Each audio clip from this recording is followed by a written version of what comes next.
Okay, people, so we're back and we're kicking off the series with Vortix versus Mista.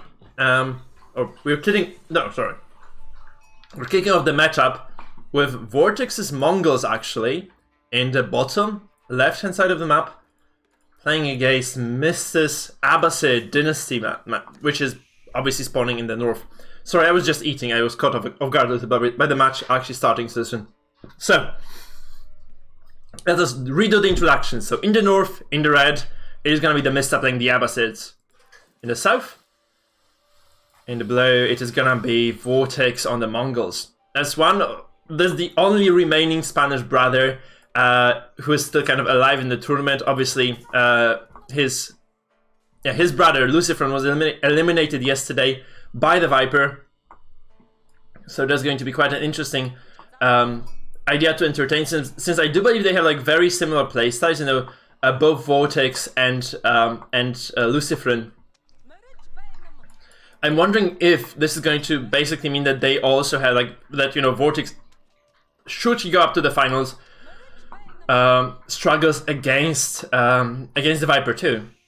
But you have to say that, you know, Lucifer was not necessarily on point yesterday. Like, he was really kind of missing a few of those kind of important beats in his game, whereas, you know, Vortix was extremely sharp, actually. He was really he demolished his opponent there, right? He was extremely powerful against Kazva. I do not believe Kazva stood a chance in that matchup, really, because Vortix has just so many tricks up his sleeve. That it's just going to be a very different animal, right? He's going to be a very different player.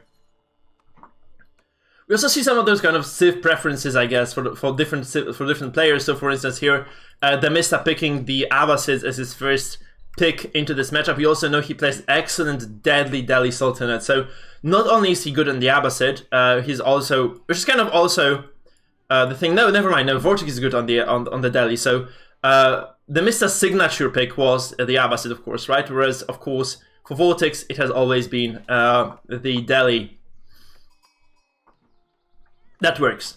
So both actual Spanish brothers have been playing Delhi, and so did Kazva. Kazva was also trying to use Delhi to his advantage, but he was just not good enough to deal with Vortix's French, I believe. That was basically the matchup, right?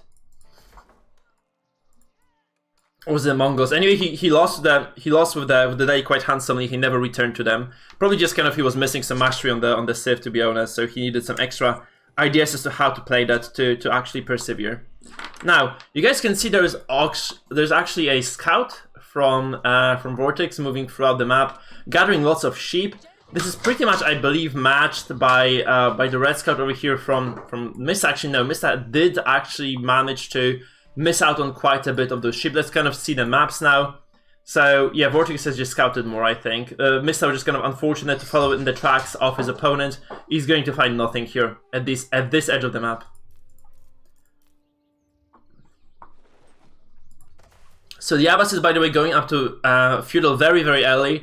I think that that's the usual thing that you're supposed to do, because the Abbasids can, you know, they do not need to put any villages onto this landmark to build it. So you can just kind of commit to golden food very early. Like, once you have enough to age up, you just shift those villagers elsewhere to, you know, towards the wood, for instance, which is probably very important for you, because every single unit in feudal for your Abbasid dynasty is going to cost you wood.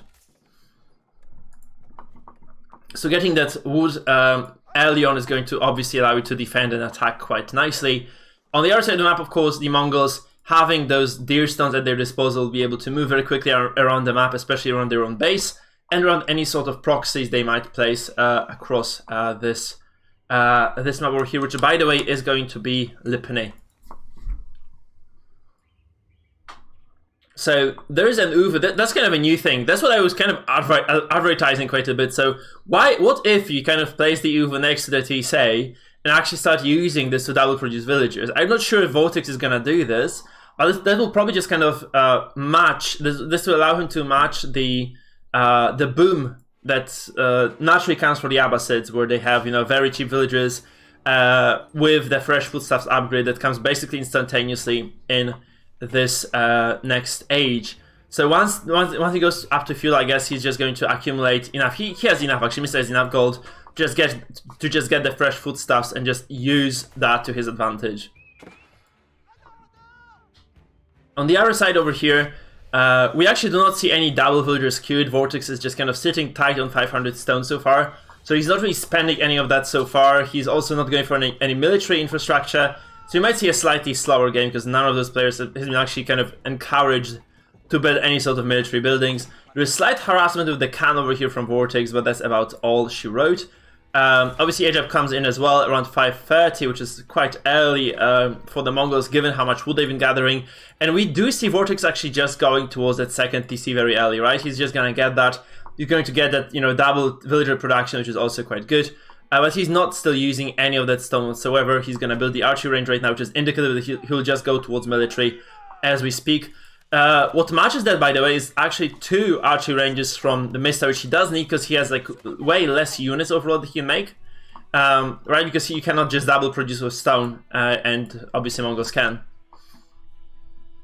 And by the way, the stone doesn't come at any large expenditures, it's just 150 wood, and you just kind of almost infinitely generate the stone for free, right? You have like 1,500 stone, so you kind of like, I don't know how many actual units generated for free for this, but it's just going to be a lot of archers, man. It's just going to be like, what, 15, 16, like, I don't know, 18 archers total, I guess? About 18 archers going to be just kind of coming for free altogether for our Mongol player, if he's just able to consistently keep producing through the Uvu over here, which is very nice. And you can obviously just move it then, right? You can just move the Uvu, move the archery range, and keep exploiting this advantage, so that's quite nice. Now we should see Vortix dropping the second TC. No, okay, no, he just used all the wood, so I thought he was just gonna rush it. Actually, he doesn't. I think Viper did rush it with his Mongols, right? He went without any military at all, up until he had enough to build a second TC, then he started building units. So now we have a very different approach over here. Obviously, he is housed, so Vortix is housed right now, so he's not get much going right now. But once the house kind of goes away, housedness, once he stops being housed anyway, he's going to be able to produce quite a few archers through this archery range, of course, which is quite good for him as well. In here in the north, of course, on the side of the map of TheMista, there is like slight harassment with this Khan, but I do not think he's going to be able to do this much longer because there are archers on the map right now deployed by TheMista, and they'll just basically reinforce this this berry patch, you can say, right? And he'll be able to just kind of keep anything away from this base in here. So over here though, we see the blacksmith actually being placed and researching the balanced projectiles. So we have a little bit of research done for our Mongol player, and there is actually wedge rivets, which counters directly what happens here. So basically those upgrades just are going to counteract each other until they're like, one of them takes over. So if you're like 1-1 range, you're just going to be a slight 1 damage ahead of your opponent, but they do not have that advantage yet. So basically they're just kind of doing essentially the same damage to each other's archers at this point, right? That's what we're working with. So now the archers come up here to repel the Khan, and basically we see a lot of production. Vortix actually going towards a large archer number, I guess, because he has spent all that stone, and Vortix does also get a second TC eventually, right? So he's gonna drop that second TC right away. On the berries over here, securing that income, making sure that nobody can come in and just threaten him. It's just gonna gather some extra food from here. And obviously double producing villagers has never been considered bad, so we have that going for ourselves as well.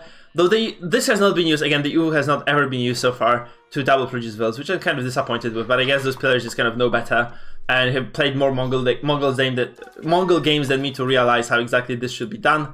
Obviously saving up the stone for later and those more expensive units coming to play is also going to be quite beneficial. We see a speed bonus actually dropped by the Khan. This might actually mean that there is at least a single more archer dropping from the side of TheMista, and Mista actually loses 3 archers to 0. That's a very good trade to Vortix, and this is a masterful use of that special ability of the Khan. So yeah, Vortix just takes this nice fight over here, killing some extra archers, shaving off some numbers of his opponent. He's just going to be able to basically get away unscathed himself, because I don't think there was a single volley landing on Vortix's units. Maybe he actually lost. Did he lose a single archer? Maybe he lost one. I'm not really sure anymore. It doesn't sound too likely. Anyhow, we see that that engagement happening right now, and there's going to be more archer on archer fights. So these villagers, by the way, are forced to disengage, and there is a tower, the outpost, guarding that spot. So it's not going to be very easy for Vortix to get any economical advantage. But he does have a decent-ish supply advantage right now in terms of the army, I guess. 20 to 18. not too bad, especially if he can double produce archers with a single archery range. And he's also getting way more economy for that reason, right? Which is pretty neat overall. So that's very nice. For the Viper, of course, sorry, for Vortix, of course, I'm making this mistake I've made this mistake quite a few times today. So obviously Vortix is holding a decent advantage over here right now in terms of his economy. And he's probably just going to continue building up that economical lead, I guess, right? Because there are no indications that TheMista would go for a second TC. He's quite confident a single TC build over here for now. Obviously, kind of aware how the players who go for more than one TC usually end up doing the tournament, right? And they do not do too well at all. Now, the problem is that there is a ram push coming, right? So that's what Vortix has been actually trying to do. He has been getting a lot of wood. He's gonna get this ram. He's gonna try to at least absorb some of the fire of this tower and maybe kill some villagers. But he sees the number of archers here on his opponent's side, so he just decides the better of it and he goes away. And he actually doesn't realize that his opponent here is going up to castle, which is obviously good because, like, if you go against archers, men-at-arms are really good, really strong, and you can also get the mangonels with the Abbasids for free. So you can just age up, get the mangonels for free without any special upgrades. You can just build them on the map and really manage those, you know, the archer aggression quite nicely, which is also quite important. So mangoes, of course, dissuade any archer aggression whatsoever, and this is looking very good for our Abbasid player, to be honest. So as he's aging up right now, you know, Vortix probably realizes what position he's in, and he's just gonna age up as well. He makes that call. So he might even stop producing villagers for a while. He does indeed do this because he really doesn't want to be too far behind in terms of that kind of tech advantage. He doesn't want to give like too much of a tech advantage to his opponent anyway. So we see there is a landmark coming down. This is going to be the Kurultai. This is the second time we see this actually. It's surprising to me because I do think that you know that that Ger landmark is way better, because it just gives you more gold drop-off, but it's not bad, right? It's actually going to allow you to regenerate HP of your units if you're kind of good at juggling your units around. Getting this is obviously, because you can just move it to the battlefield, right? You can actually move it to any engagement site, and you can use it the way that the English is their fireplaces, right? So you can actually just kind of drag it all the way and just use it to basically heal your archers a little bit. And it does give you decent healing, right? That's also going to give you 25% damage bonus, of course, which is good. Yeah, it's just kind of a nice nice structure, but you do need to have a can nearby, which is the problem, right? So if you snipe the can, this is just going to all go away. So that's kind of the problem here. Obviously, using this offensively is a good idea, right? You can just use it as kind of this nice, awesome aura building. But this means that you probably have to use your can as a general, right? It's kind of the general stand, of course. So if you move it with the can, like somewhere behind the enemy lines, and establish a nice foothold, then you can obviously just get a lot of damage done, I think, with the siege as well, right? Because it doesn't specify what units it affects. And basically, like, for every 4 archers, you get a 5th for free this way as well, which is pretty decent. So right now, this looks like 28 archers, but we have around 8 more, so about like 35, 36 archers total in this army, which is very nice. And there's a ram actually coming down as well for Vortix, and Vortix did spot this army coming in, so he knows there's a mango probably. He probably knows there's a single springlet as well. And I think he should be prepared, but I don't know if he actually is. So he's producing knights, which are very good at dealing with those units, but that's just pure archer mango. There's nothing else. So if you can get, like, you know, 3-4 knights more, I think you can just win this fight cleanly. But if there is a mango, those if you are forced into an engagement sooner than that, you'll of course be into some sort of trouble, right? We see another battering ram being produced as well here, so it's going to be like a very heavily committed attack from TheMista. And I'm not sure if Mista realizes what sort of thing he's dealing with, right? Because he knows Mongols have good cavalry, right? That's kind of a trademark of all Mongol players. Like, you'll just have a lot of cavalry that is strong. So I'm just kind of wondering how much. We have double knights produced as well, so we're going to have like 6 knights very soon. And it's a very decent army composition. You have, like, you know, obviously those archers spreading out a little bit, so this means that this Mongol is not going to be even remotely as efficient as it should be. And there's going to be a large push coming in right now from Vortix to counteract that kind of aggression with the rams. So we see those 5 knights actually just charging in. They're going to probably focus on the Springles because they're the biggest threat to the knights themselves. There are also villagers who are going to be very aggressive. They're pulled forwards all the way. And even though there is a camel here that probably doesn't protect the forces of TheMista from Vortix's knights, and it seems like, you know, those archers right now, they can actually just change the formation, move in, and probably clean the house. That's probably what you're hoping for anyway as the Mongol player over here. But honestly, there's a large number of archers still alive for Vortix, and I guess TheMista just decides, sorry, for TheMista, and Vortix just decides the better of it. He disengages, waits for extra army, and probably he'll just go for a push of his own, because he did actually dismantle this one very well. And I don't think that without any backup for the Springles, you need to have some... You need frontline, man. If you are playing as TheMista, I think you do need some sort of frontline. The archers on would cut it. You need to have some sort of like fighting force in front of your ranged units to kind of deflect the knights at the very least, and to protect your artillery. You don't have to probably lose the game, man.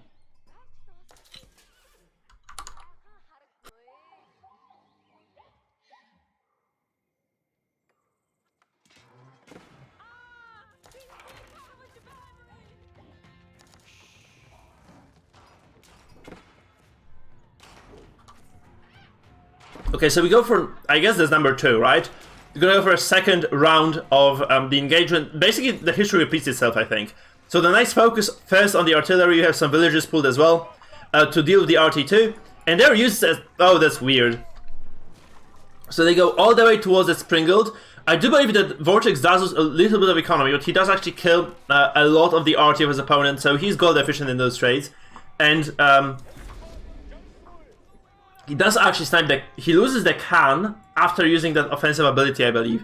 So he's actually finding... He's actually going to trade very nicely now, because all those villagers, pulling the boys here, pulling devils actually allowed him to tank a lot of that kind of frontal damage that was coming from the archers. And this spring is going to be denied. Those archers are going to be cleaned up. It looks like Vortix is just going to take the series. Take the game number 1 anyway. Because he just moves very aggressively right now. He uses those archers to clean up the ranks of TheMista. And TheMista has very little back in his base. He's scrambling to defend his base right now, but Vortix has such large numbers of units actually over here. Look at this. So if 24 archers, 4 knights of Vortix, TheMista 6 archers, 5 archers, and 3 Springles, 2 of which I think are gonna die as well. So yes, those are nice units, but you need to have some sort of a front line to protect them, otherwise you're really screwed. There's obviously this single ram here that doesn't do anything. He just kind of stands there and does nothing. But the problem for TheMista is like he has no way of dealing with the knights right now, because he used to have like a nice archer count that was basically supporting him in allowing him to like partially at least deal with those knights, right? But right now he has no archers at all to his name, and the Mongols are just kind of pushing in with 4 knights over here. It's just gonna be lethal, man. There's a single crossbow just not enough to deal with the numbers that Vortix is able to produce, and I do not believe this game is gonna last much longer. Vortix is probably gonna be forced to tap out, and he doesn't give up right here. And we have yeah, TheMista gives of course, and we have Vortix taking the first game.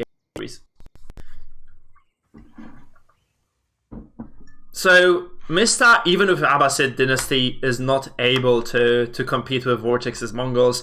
And we'll see those Abbasids coming back again in the series, because I do believe that they're kind of comfort pick for Mista. But in this particular game, we did not see that at all. And I do think that you know, he might just kind of have another shot, of course, right? That's probably what we're looking forward to. So we're just gonna wait for this one to resume as we kind of wait for the players to be ready, and then we'll obviously continue with cast number 2, of the second game of the series. So I'm just gonna update the score, get some coffee maybe even. That would be nice, kind of to get some energy back, and we'll resume the cast right afterwards. So guys, updating the score and taking a short break once again. We need to wait for those guys to be ready. There is no point.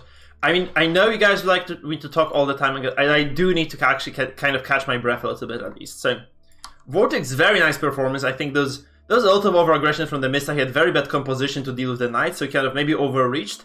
That second engagement was definitely uncalled for. He should have just kind of gone back to his base, just maybe mastered up some MAAs or maybe some spears, and just kind of fought with that, because he was just not ready for what Vortix was throwing at him. Like that first engagement should have taught him a lesson, right? Just don't do this anymore. You need something else. Your composition just doesn't work. He was very stubborn and he just lost. That's kind of unfortunate, but yeah.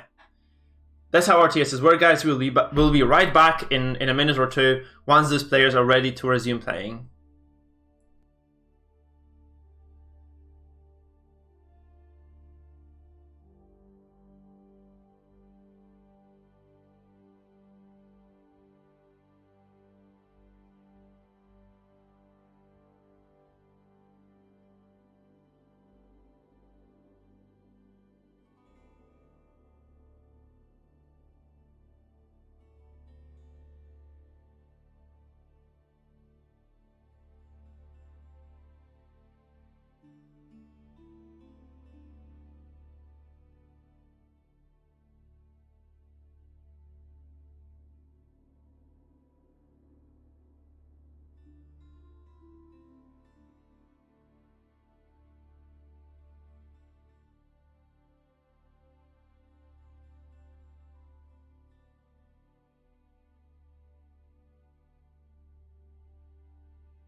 Okay guys, we're back. I do believe there is still some time before we can start spectating because there is a caster delay. So we should have enough time to gather our thoughts.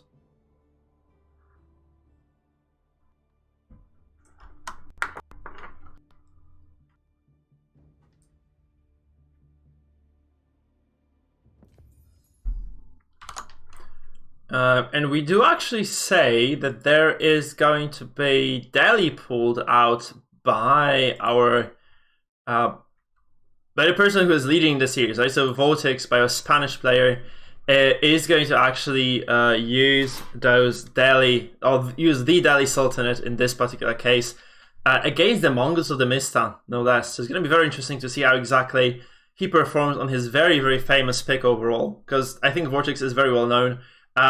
Given his performance yesterday, especially as a very proficient Delhi player. Another person who was actually trying to pull off a Delhi, obviously was Kazvar in the series, but Kazvar was not well practiced on those, and it was also his brother Lucifron, who was also looking quite sloppy.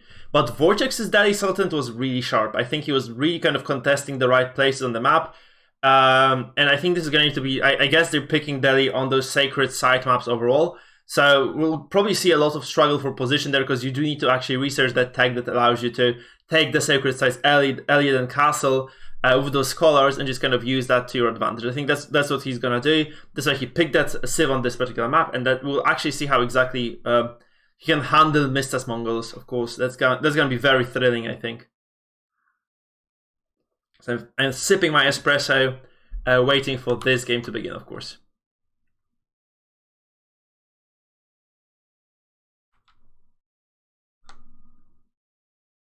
So we're just gonna give it a minute or two. 20 seconds until the game begins, and we shall see how exactly these players plan on taking this matchup forward.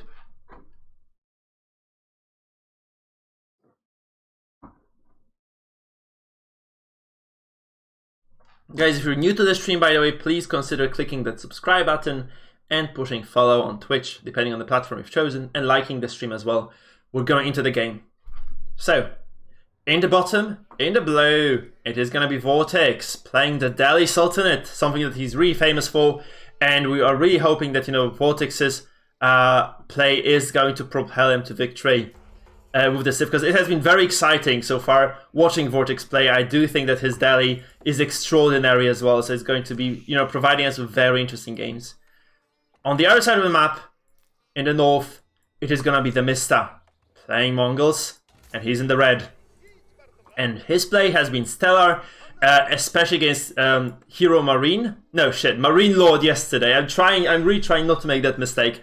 But they have such similar names that I just cannot avoid doing that. So we can see, obviously, that the Mongol is going towards the wood very early on, because they do need to spend 150 on the Uvu. So they do actually start with a small disadvantage, I guess. They do want to kind of use that wood to do something, right? To maybe just kind of get their economy going a bit faster. Obviously, Mongols do not need to build houses, by the way, which is pretty cool. So Mista just gets enough wood to construct an early stable, which I guess was his idea here. And you just probably go around the map, just produce some extra. Is he gonna read? Is it gonna be a scout game? I think it's gonna be the scout game, man. I think Mista is just gonna go for like 6 scouts again. That's what we've seen a lot of in the previous casts. He's just going to exert some pressure using those scouts. I do believe that that's going to be the play over here for our Mongol player.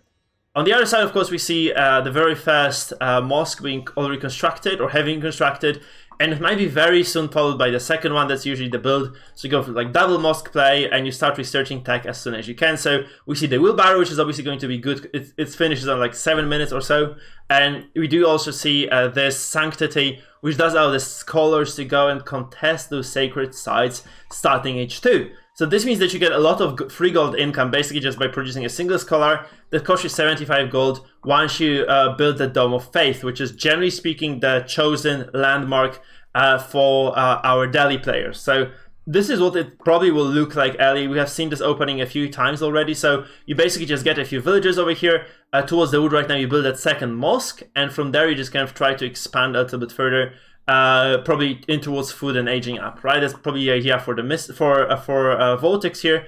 On the other side, of course, TheMista. Also, Vortix has a lot of resources ready. He's almost ready to age up. Whereas TheMista actually going heavily towards the wood is going to be slightly behind. Also, he's spending money on those scouts, right? He's double producing the scouts here, which costs him 100. No. Where are they? It's actually just 60 food and 60 stone. So those are very cheap units. You can really use them to raid efficiently early on, right? You can actually have like 6 scouts, I think, on the map that does disrupt your opponent's play. We see this actually happen right now. So Mista is going for the scouts. He's going to take them in towards those, I guess, the gold deposit actually of his opponent, but. This is something that was probably spotted by Vortix, so Vortix realizes, okay, I'm not going to have fun over here, I'm just going to back away and leave this mining camp be for time being, especially that I have nothing to contest this with. So, okay, so we see Vortix actually dropping a very early barracks as well, so he decides against getting the second mosque. He's going to be getting some pikes, maybe to prevent that aggression to some extent at the very least. So, obviously Scouts not really great fighters. They are gonna, they have like 0 armor, high-ish HP, and very low attack. But overall, I think they should be fine against the singular spear. Like 6 damage and 70 HP is something that you can just basically murder in a second. You can actually see this right now. Those are 6 scouts. I think they can just easily take down 1 of those spears, but not 2. I think 2 might be a bit too much. or too many in this case, and these guys will just back away without having actually accomplished much, right? So this quick response from TheMista actually means that he can safely resume mining gold, but at the same time, sorry, by Vortix means he can resume the mining gold, but at the same time, TheMista is actually going to probably age up first because of this, because he is mining gold himself. He's getting close to being able to age up right now, which probably is going to mean that, you know, having denied that gold mining, he's going to be able to actually age before his opponent.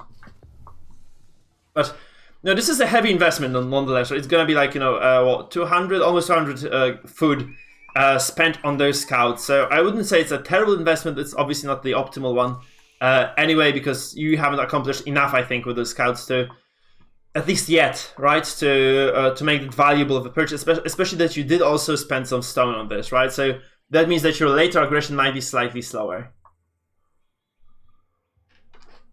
But on the other hand, like, you have to say that anything that can slow the Delhi down is usually good, right? Because if you can just delay the Delhi a little bit, I think this adds up quite nicely over time, and maybe that's just the trick. Maybe that's kind of the straw that breaks the elephant's back in this case, right? We see the Dome of Faith being built, of course, and this might mean that we will see a little bit of booming here from our Delhi player. That's kind of the usual thing, though, but he's also trying to produce some spearmen. Actually, we have a scholar already. This is the very early Dark Age scholar who is already trying to cap the sacred site, and it's going to be a very nice, steady source of gold income for our Delhi player. It's going to be a very interesting opening, actually. I really like it from the from Vortix. Super early tech, actually. I don't think people have been doing this so early on into the game, but I think he's also delayed because of the gold that was denied from him, right? So that might be also the thing. So that is probably the idea here as well. So he has been denied the gold. He's actually forced to move around the map quite a bit right now. To kind of make up for it, right? He has to get all those possible sacred sites going for himself. So he's actually trying probably to not lose this scholar over here. So he's trying to kind of move him as well. You can get nice upgrades for the scholar so that they do not just die so easily. But at the same time, if you go from one sacred site to the other, it of course means that you have to have something left there to defend it. In this case, I think he might be on time with those spikes, actually. So the spears will reach the sacred site on time, preventing the decap, and they will just kind of hold their ground over here. And this actually means that for the time being anyway, until TheMista can produce some archers, this is going to be Vortix's territory, and Vortix is going to control this game quite well from there. I think this is actually being a very dominant performance. I do really like this from Vortix, to be honest, because he's holding his own very well over here.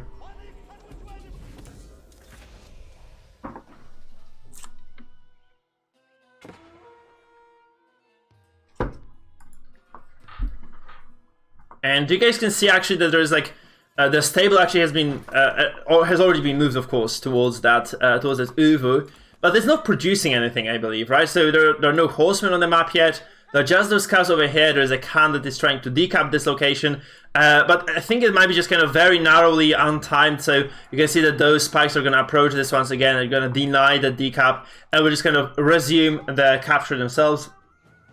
It's kind of a dance with the Khan right now. So. Obviously, TheMista managing that Khan very well, so the Khan is actually getting repelled from here, but he doesn't take any damage from the spears, so the spears are just kind of slightly hurt from this. And should there be any like archer follow-up, I think that's going to be favoring the engagement from the Vortex from TheMista this way, right? Because those are quite hurt overall in terms of the HP bars anyway. So we see actually, again, Vortix anticipating the Khan moving towards this eastern sacred site is actually going to also send spears there. This is going to be defended quite nicely at home. This Dome of Faith is actually producing those scholars all the time. And we're also getting a market here for, obviously, Vortix to trade away this excess gold that he has right now. So he has 968 gold. He doesn't need this, of course. He only needs... At this point, since he doesn't spend anything on researching technology, he only needs like 600 to age up. So any gold that he can get before that moment, from the sacred sites, is going to be just unnecessary for now, right? So you can actually just spend it to buy food, for instance, and maybe even just do a very cheeky early age up. I think both of those players actually are going to go up to castle very soon. That's what we're seeing right now. We have actually one of these players at least going towards the castle here, and the other also spends all the resources. So you see, first of all, the Steppe Redoubt, which is going to bolster the drop-off rates for the gold, for the Mongol player. And in the south, of course, we do see that probably the House of Learning for the Abbasid Dynasty, which is going to contain a lot of cool, unique texts for the Abbasids, provided they're actually used. Because I remember from the previous game of Vortix, he did not actually use this House of Learning too much, so he's actually not applying those texts at all. Because he had such a huge military advantage, there was like so much military pressure in the game, I think that he didn't quite care about those upgrades at all. He was just kind of trying to just make sure that he's producing enough infantry to hold on and win. So that was exactly the game against the French, I think it was against Casva's French, no. Yes. Yeah, it was against Casva's French. So that's how he took down Casva, actually. He was just producing lots of infantry there.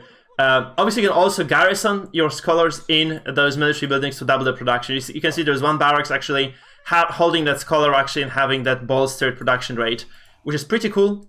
So there's a scholar, and I don't think there's a tag description anywhere to show you, but it basically just makes the buildings produce twice as fast. And it only costs you 75 gold because the Dome of Faith does produce those scholars at 75 gold per piece instead of the normal mosque cost, which is obviously 150. So it's kind of nice actually to have that done, and he's actually look at how much gold Vortix has right now to spend.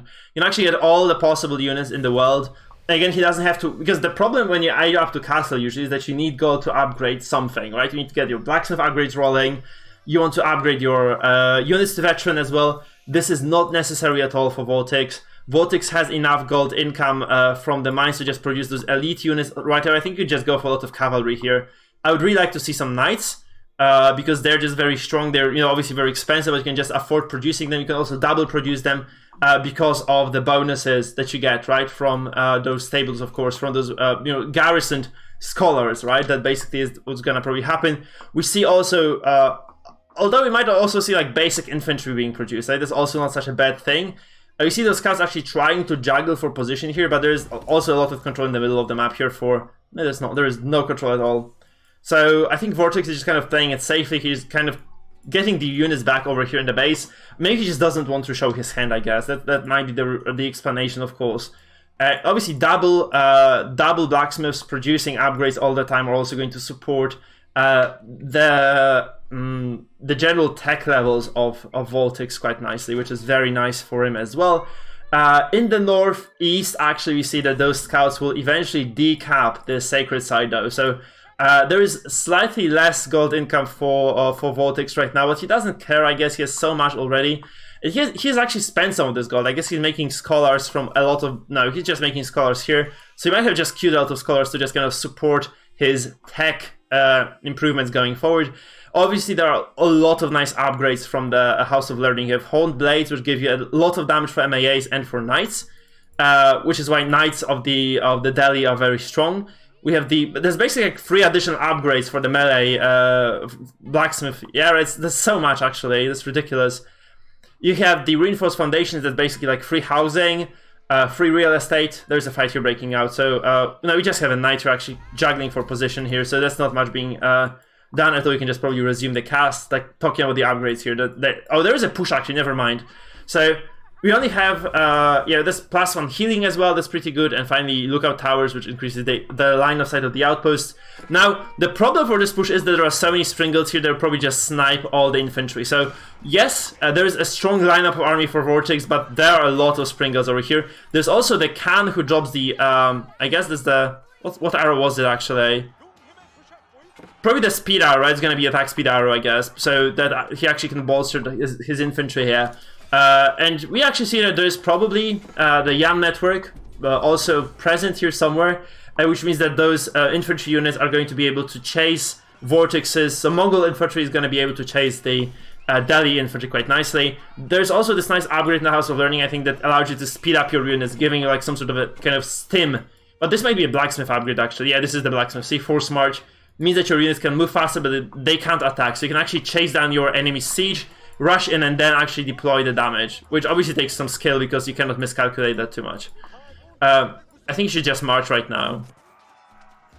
That can be cancelled, by the way. It can be actually cancelled as well. So Please march.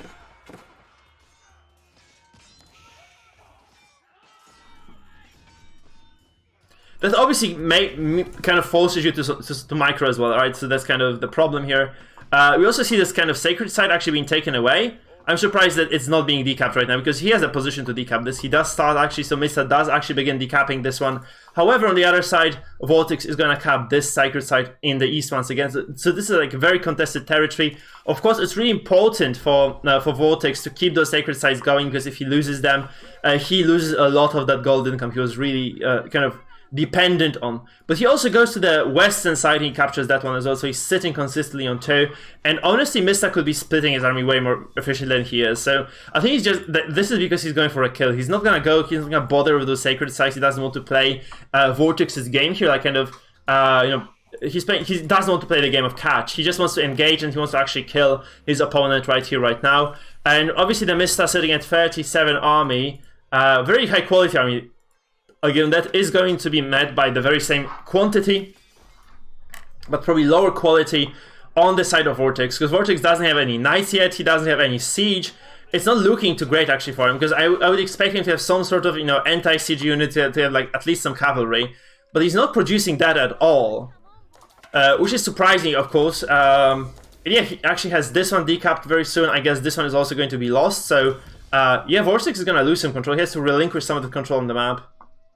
And even though this is Castle Age, they have not gone for the relics yet, so this is also going to be kind of an aggressive game which focuses mostly on infantry, I guess, and on how well you can manage that infantry for the Mista, because there's so much anti-siege and siege over here.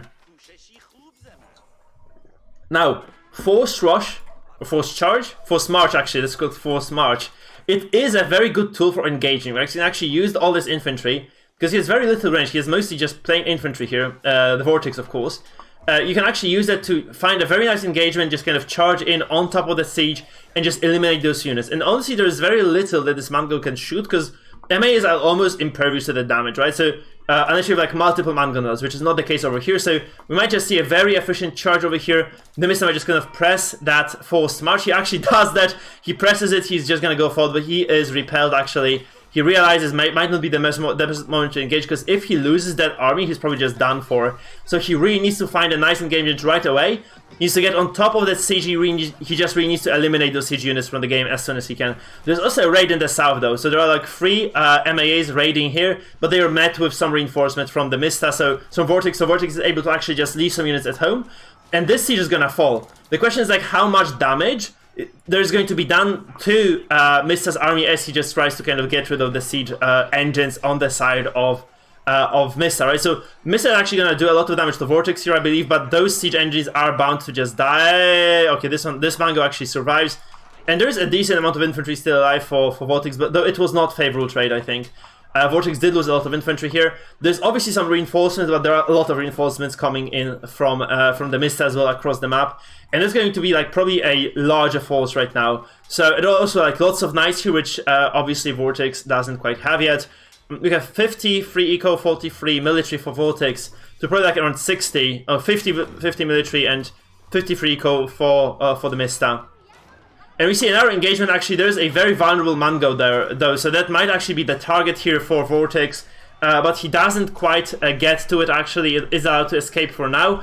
And I do think he's actually tunneling on that siege too much, and he doesn't have any siege of his own, so there are also lots of idle units over here. So even though he is able to snipe like at least 1 or 2 siege engines here, I think he loses another fight. So there are lots of, actually, this is a nice line for MAAs, charging into the base of Vortix. And it does seem like the Delhi Sultanate is going to be forced to surrender here. Obviously, there might be a little bit too early to call this, but you know, there is lots of units on top of the production of Vortix right now, and this fight over here in the north is not and Vortix is indeed forced to just about.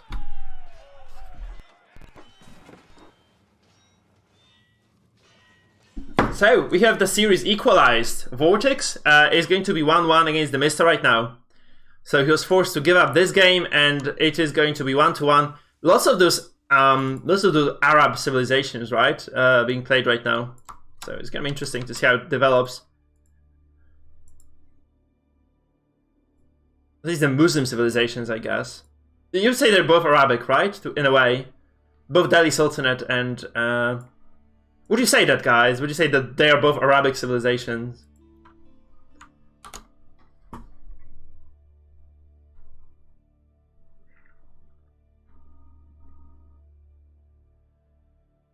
In some sense, because that is, I guess, somewhere in between, right? They're like, they're considered Asian, maybe? Would they be? Based on the, if you were to categorize units based on the designs of the cities and such, you'd say they're definitely Arabic, or at least you'd say they're Muslim, right? Both the Delhi Sultanate and the Abbasids, I guess. So that's that. Anyhow, TheMista and Vortix, 1-1. The two Asian civilizations would be the Chinese, of course, and the Mongols, right? And then we have 4 Western civs, kind of, because the Rus is kind of in the between, I guess. But we have the Rus, we have the French, we have the English, and we have, what did I miss? I missed something, right? I missed another civ for sure here.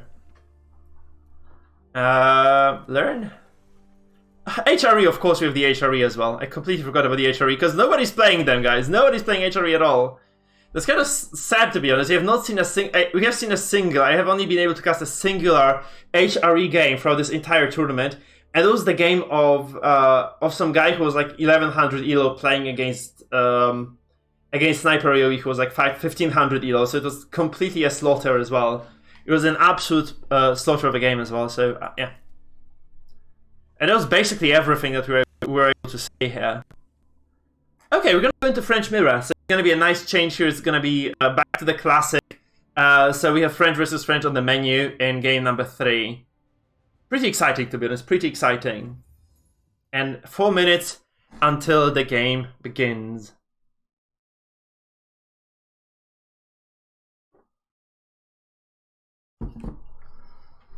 How do you guys feel about French? If you're playing AoE4, of course. How do you guys feel about the French as a civ?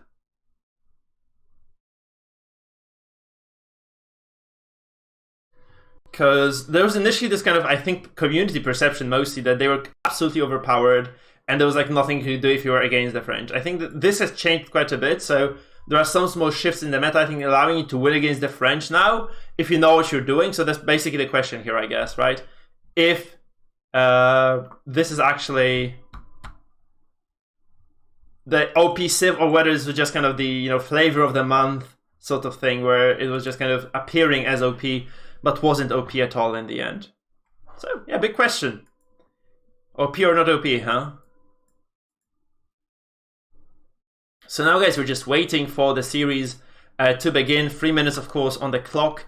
I might just kind of open up my camera as well, and we'll just see how exactly this matchup pans out. What are your bets, guys? What do you think? Do you think that Vortix is better than TheMista on the French? Because you have to consider the fact, I would say Mista will win this one, because Mista is higher on the ladder, and he's probably just way better with the meta. So if I were to give anyone like an advantage in this kind of head-to-head battle, I think this would be actually TheMista here. Because Vortix is just kind of lower elo, which is kind of indicative of how well you can play those kind of the things that people are mostly well versed in, I guess, right? So that's the idea here. We shall see if this is true or no, though. We shall see if this is true or not. Because I think the best French play on the ladder is Hero Marine. No, Marine Lord. Marine Lord, of course. But Marine Lord lost with the French against the Abbasid, so he did actually make a huge mistake yesterday, and he ended up losing that. So yeah, that's kind of a question then, right? Whether this is actually going to favor him or no in this matchup as well. So Mista having more experience on the ladder overall, I think might actually have the advantage here. Being rank 2, of course, right? Mista is rank 2 right now. Maybe rank 1. I have not checked today, actually. I've not checked today at all.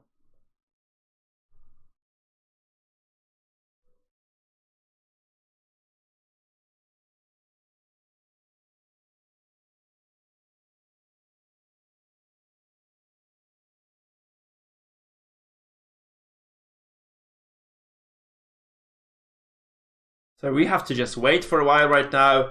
We just need to wait for our turn, and once that turn comes, we shall go into the game. 1 minute more. 1 minute more, guys. So let's just give it some time. I do need to rest my voice as well before we start casting again.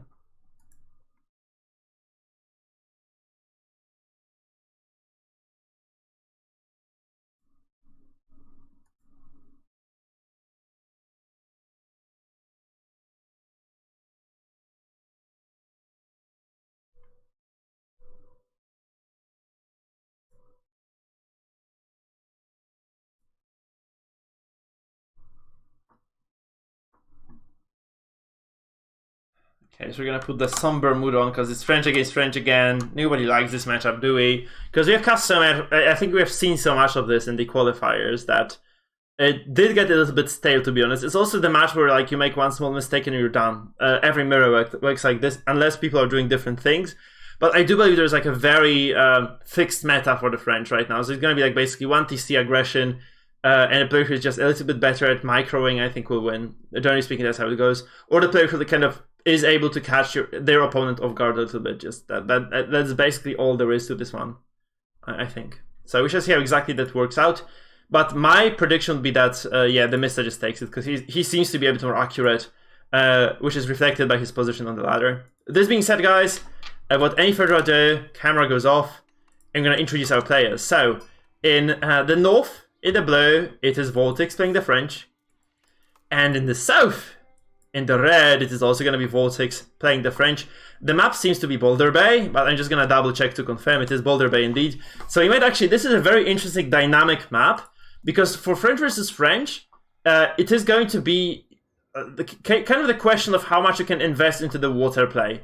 Because both parties, I think, are going to go into the water getting the hulks, and just trying to, try to gain the water control. But the player who wins the water control is usually the player who also invests more into the water. So this usually might mean that you are just going to be forced to, just kind of have some units stuck over here. Which not only that was probably the problem yesterday for Lucifron, I think.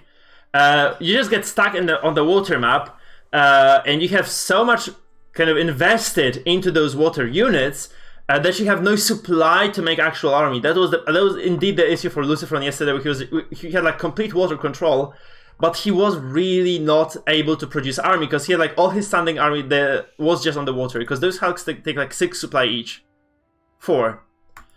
So you have like, you have like 5 hulks. This is 20 supply less for you, so it's like 20 less knights, or 20 fewer knights, or 20 fewer MAAs or something. Like those are important units that you just have to relinquish.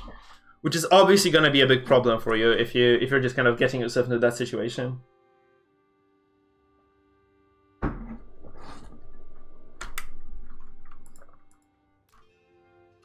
So, the openings, kind of El Clasico, I guess, since this is a water map. We have 5 or 6 villagers on wood, depending on the kind of preferred playstyle. Maybe even 7 here for Mista. And the rest on food. The reason for this being that you really want to support your early ship economy, and you want to build at least a second house before you shift some of those villagers away. This means that you get like a very nice head start, I guess, because this works like a second TC pretty much.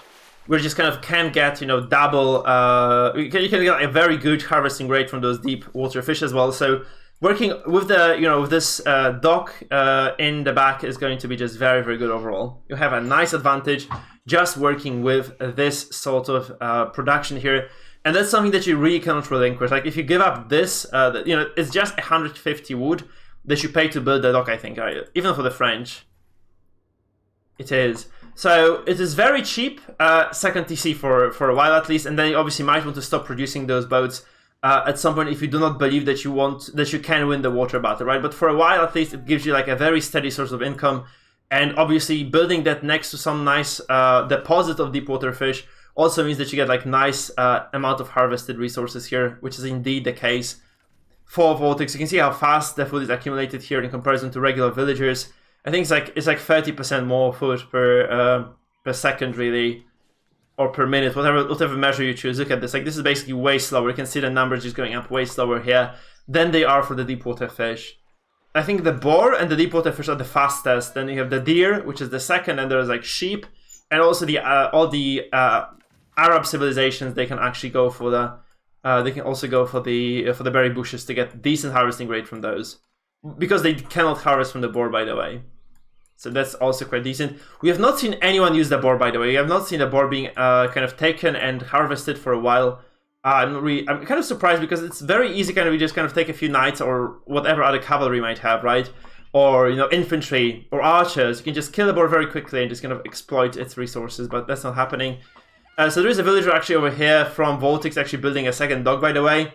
And in the south, there is also a second dog being produced. So we see probably double... I guess we'll have like double Hulk production here. I do not believe there's going to be anything else happening here. Both players really want to just go to another age and just kind of get a foothold onto that water map. And yeah, whoever wins them, it doesn't mean like that's the problem, right? Because yesterday Lucifer won the water, but he did not win the game. That was the same case for it was the French mirror, right? There was also like a French versus Abbasid in the Mista versus Hero Marine, where Mista just kind of baited Hero Marine to build a lot of the water units. But then he just stopped producing his own water units. So basically Hero Marine was stuck on the water with like 7 or 8 Hulks, and Mista just pushed him down with, you know, a lot of infantry and won, right? Because the Hulks cost a lot of gold. They cost like 250 gold each, 240 gold each. That's a lot, right? So if you produce like 5 too many, that's a lot of gold that you would have had elsewhere otherwise. So that's kind of unfortunate. Obviously, that Hero Marine just went down like that. But he just kind of overinvested into water where he shouldn't have. He just kind of kept the gold to himself because he was winning anyway. And yeah, he could have just definitely held a nicer advantage here. So we see Chamber of Commerce. That's exactly what was done by... what's his name? It was exactly what Lucifer did, I think, yesterday. I think Lucifer went for Chamber of Commerce because he recognized that he doesn't need School of Cavalry. He just went for this because this just kind of allows you to trade early, right? Which is kind of okay. The problem with this is that you kind of commit to water play this way. Both of the players commit to that, though. So they do both want to fight on the water. They do not want to fight on the ground, which is kind of cool. It's going to give you some original insight into how this matchup is played, because both players actually going for the water means that, you know, we'll see the chances are very narrow that we'll see, or slim, that we'll see any sort of ground play right now for a while. Because they're both really committed to producing Hulks. And we'll see just a lot of this kind of water struggle, I believe. So there's a Hulk in production over here for Vortix. And Mista also probably going for a Hulk or 2 of his own. Obviously, it's always going to hinge upon the gold economy of the players, right? Because both of them do need to actually have a lot of gold and wood. You can see how many villagers you need to sustain. There's 23 villagers on the wood right now for the Mista, and very likely to be quite similar numbers for Vortix. Vortix actually has only 16, and he has like, what, 10, 15 on the gold? 11 on the gold, actually. That's 11 on the gold. And it's kind of different worker numbers, honestly. I don't think they know exact numbers that are required to produce. But this being said, we see this is being scouted as well. There is a single Hulk actually going through the sea, through the bay over here, in towards the lineup of the Mista. Mista actually has a Hulk of his own, so he's gonna probably lose a single fishing ship to this. Hopefully not tow. And he's going to have to micro his heart out, because the way these ships interact is they basically have like 2 boards, and basically you have to just turn around, because every single they do reload, but they have 2 ballistae, right? So if you turn them around nicely, you can basically just keep firing, because once one reloads, you turn around the ship, or you turn the ship around, you get another shot off, and then you turn again, and that ballista number 1 is ready to fire again. That's basically the idea here. So there's going to be a lot of micro here. They're actually very very interesting. Like seeing the micro with those warships is quite cool. The fights between Lucifer and Viper, I think they're very, very cool. I really like them. So the Mista hero is actually going to go towards his opponent, so he's going to shoot with 1 of those ballistae. He's not going to turn yet, he turns right now, he shoots with the other. He's going to turn again, he's going to get another shot of probably. That's actually bad micro for Mista. Mista's actually panicking here with this ship, isn't he? And I know, I think, no, there's nothing here in fact. So I don't know why he's so bad at microing this, but he does dissuade his opponent. He is actually making Viper leave, even though the Viper was taking a favorable trade. I think he recognizes that, you know, there is more ships for the Mista over here, so there is no way to push into this. Obviously, this is Vortix, not Viper. Shit, sorry. So Vortix here, I don't see... okay, so first of all, we see this tech being researched already. So there is the speed upgrade taken for Vortix. It's not even started yet, so additional sales not yet researched for the Mista probably will happen a bit later down the line.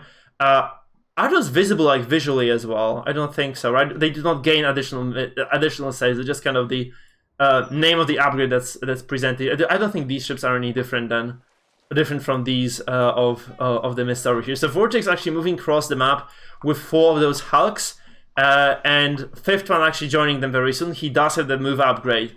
Whereas over here, the Mista is also sitting on 5 of those ships, I believe, and he does not have that move upgrade at all. And I do think that Mista's micro so far has been very shaky, so it's really going to, it's the question of how much better Vortix is than Mista at microing those ships, right? You can see how nicely they're dancing, so I do believe that Vortix is taking the favorable end in this trade, because he's going to be turning those ships very nicely around. But actually, there's a lot of focus fire from Vortix, sorry, from Mista. He's actually going to take this trade very nicely. He kills a single Hulk, and actually he turns around in this fight. And the important thing is, if you lose a ship, you lose that, right? It's kind of gone now. But if you do lose HP on those ships, they can just be repaired. First of all, by your fishing ships, which can be used as workers on the water.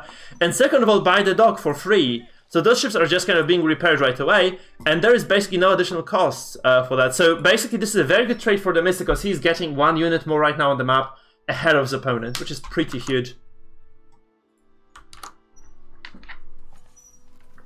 Now, in the north right now, we can see that there are, like, a couple of those villagers. Like, there's actually 26 villas on the wood, guys, and 14 on the gold. You can actually see a comparison here. So, Mista has 20, and there are 26 villas in this wood line over here for Vortix.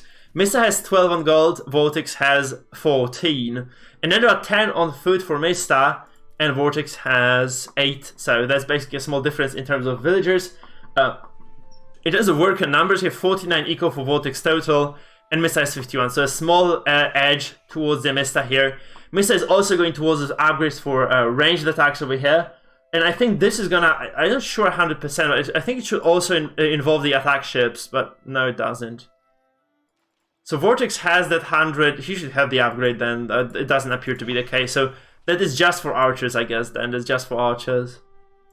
So Blacksmith is kind of completely disconnected from the water.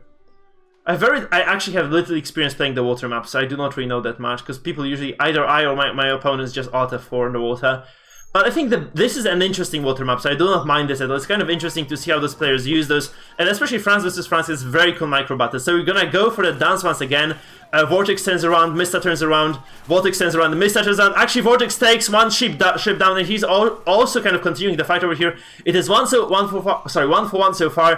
Vortix does disengage over here, and we see 6-6 right now on the water, and there is one more Hulk, you know, just produced over here. There's also a small transport ship, actually, or transport ship for Vortix, actually taking the archers on board and moving across the map towards the southern part of the bay. So it was a very nice trade initially for Vortix. I think he kind of disengaged late though, which means that he is going to be in slight disadvantage. So I think he has like 1 ship fewer than his opponent this way. It was still producing Hulks. I think both of the players are committed to the water, so we're gonna see probably like way more fights on the water itself. We see like 2 docks producing Hulks, and there's a 3rd one as well producing fishing ships. And this is gonna be spotted instantaneously, so the Mista knows Vortix is coming. Vortix is gonna commit to those archers, dropping them, probably sacrificing the transport ship. He's hoping that those archers can get away before those ships shoot at them, and they're probably likely to do so. One of them goes down, 2. No, that's actually dodged, so he can dodge those bolts. Because this one was fired, it was supposed to kill the archer, but it doesn't in the end. Those archers move through, they go across, they come and approach the base of the Mista here, and they do build a ram. And the Mista is actually forced to respond with double stables over here, which is kind of nice, because obviously any amount of horsemen will slaughter those archers. And that's basically a lot of ships right now. So what is happening now is Vortix is actually forcing the Mista to split his attention a little bit, right? So we can see there's a lot of Hulks over here. For Mista, I think the military count is 8 over here. Let's just kind of full count. We have 8 ships. For Mista, we have 10 ships and also 12 archers for Vortix. So Vortix is probably just going to take, you know, Vortix is going to force the Mista to fight. And once that kind of fight on the ground ensues, he's going to engage with superior numbers of water. And that might actually be the end of the game, because if you lose so hard to some on kind of the area that you're committed to very much, you might actually lose the game completely as well. You obviously do not see any more Hulk being produced. There's one more in production over here. So those numbers are all she wrote, and I do still think that Vortix has a slight advantage in terms of ship numbers. Now, TheMista is really far away from aging up, so there's not going to be any castle age shenanigans for now. Though there is an engagement right now, those archers kind of walk into the economy. They're sniping 2 villagers at least, maybe 3 even. It looks like 3 villagers going down. The Ram is actually attacking the second TC from TheMista as well. At the same underwater, the Vortix is engaging. He gets a very nice surface coverage on those ships of TheMista. And you can see those terminal runs actually happening right now. And Vortix is going to take a very decisive fight on the water actually. There are so many ships here. I do think he's taking a very favorable trade. All those fishing ships go down. They were used kind of as body blocks, I guess, for those ballistae. But again, Vortix has so much more. I think he has the very decent HP advantage as well in the water. He's actually running in between those ships, so this means that he can actually use both boards to attack. And he's gonna clean up the army of TheMista on the water. This looks like GG, man. This looks like GG, because those ships of Vortix, there's so many of them actually. There are 6 on the water in comparison to 3 of TheMista. They're very healthy still. They're just gonna take down at least one of those warships of TheMista right now. There's another Hulk joining the fray. And this is basically clean up 7 ships to 1. And this is basically all short for TheMista actually. On the water anyway, TheMista is completely finished. He has no more economy here. And Vortix is going to also be able to age up, I believe. So not only does he win this battle on the water, he's also going to be a little bit faster. No, TheMista actually ages up, never mind. So TheMista clicks up. And Vortix is going to take a little bit more time to probably age up himself. But, sorry, yeah. Mista age up, Vortix needs time. Exactly. That was a very cool engagement though. So those ships actually take over. This fight over here, as I said, was a distraction. And what Mista did was very, very late. I think just kind of using, not having those cavalry units attacking those archers from the get-go meant that he couldn't micro properly over here. And he got caught with his pants down. He also had fewer military here. So all those fishing ships are bound to fall. And this is just going to be full water control for our northern French player, I guess. That's what we can say. There is going to be full fishing mode right now for Vortix.